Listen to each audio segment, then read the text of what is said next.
Waheguru Ji Ka Khalsa, Waheguru Ji Ki Fateh.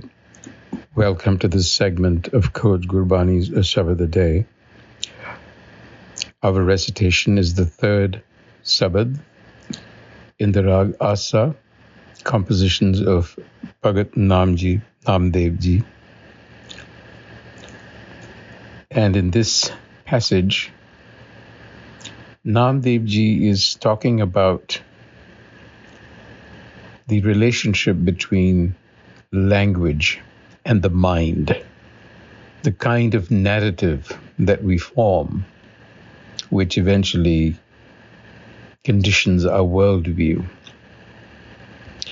And because we are conditioned by ego or habit,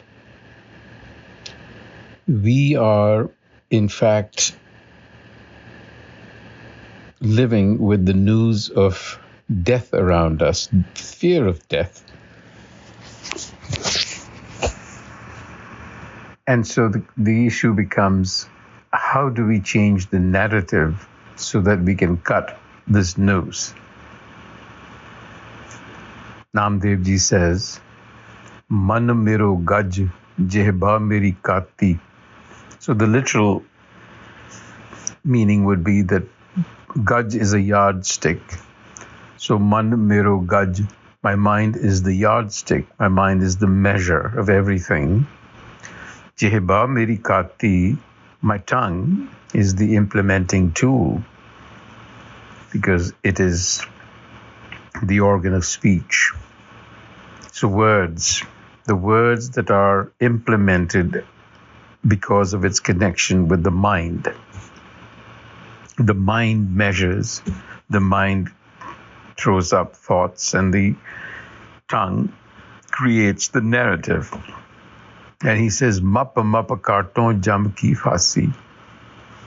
So Namdev Ji is suggesting that with measured steps, with measured words, I have been successful in freeing myself from the fear of death.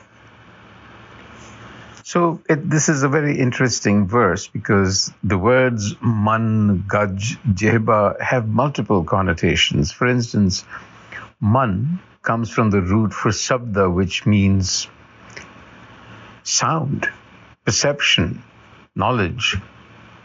And the word gaj also means to roar, to be confused. It also signifies heaviness as an implement. So you see, you can read the mind here in multiple ways. One could think of the mind as being bipolar, with the ego mind on the one side and the eco mind, hukam or shabad, on the other side. In either case, the mind is tied to the tongue, which signifies speech or language. So what this is saying to us is that the language that you use has a profound impact on how you think, and it shapes your world. So you want to make sure that the origin of your words, your thoughts, are measured. In other words, that your thoughts are embedded in the Shabad Guru, in Guru wisdom. Your narrative will change and your life will change. So Namdev says, now I really don't care about high caste or a noble lineage. Kahan karo jati, keh karo pati. Because now what I'm doing is Ram ko naam japon, dinarati japon, is to utter. I am now repeating, reflecting, reciting the words of Guru wisdom. And they are having an impact on my mind. They are changing my perception, as we shall see. Rangan rangon, sivan sivo, Ram naam bin, har ghadi na jivo. So, Rangan Ramo, dyeing the cloth and the dyeing drum and stitching the garment. So the garment is the mind. The color is that of Guru Sabad. And he was a dyer, so he's using metaphors from his profession. भगत करो हर के गुण गाओ, आठ पहर अपना खसम ते आओ. Khasam. Khasam literally means husband, but the root is, it means void, the great void. So I'm connected now to the great void. What is the void? It is the field of all potential.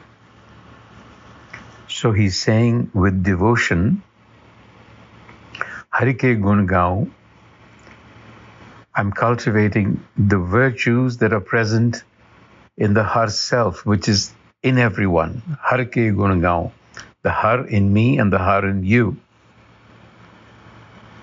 Gun gaavon, gaavon is giving them expression.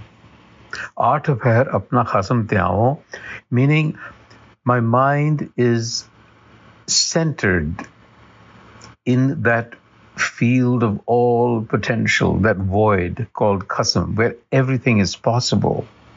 And from there, I'm giving expression, gun gaavon, to divine virtue. I'm living with virtue because I'm centered in that potential, in that sabad. Namdev says, now, soine ki sui rupe ka dhaga, I actually have found that golden needle. And the thread of silver, both very precious metals. Here they stand for the Guru Shabad. The needle is the thought. Rather, the taga is the thought process of Guru wisdom, and the needle is the language that is being used to express them as virtues. These are very precious, he's saying. Soine ki sui rupe ka taga, namme ka chit harsyon laga. Now my perception has changed. Chit means perception. It's another word for mind as well. It's used in multiple ways. But by doing this, by changing the narrative, daily narrative. So what this is telling us is to watch our language. See our speech, because our speech is what is shaping our minds. The mind puts out thoughts that influence our speech, and then our speech in turn influences the mind, and this is the loop that we are in, the feedback loop that goes back and forth, and we create a narrative. Namdev Ji and Gurmat is asking us to switch that narrative, and it is as simple as switching the words you use, from using words that are ego-centered to using words that are rooted in Guru wisdom. That is for us the starting point. So look at your words. Just examine your words. What sort of words are you using? What are you identifying with? That is a good start. Vaheguru Ji ka Khalsa, Vaheguru Ji ki Fateh.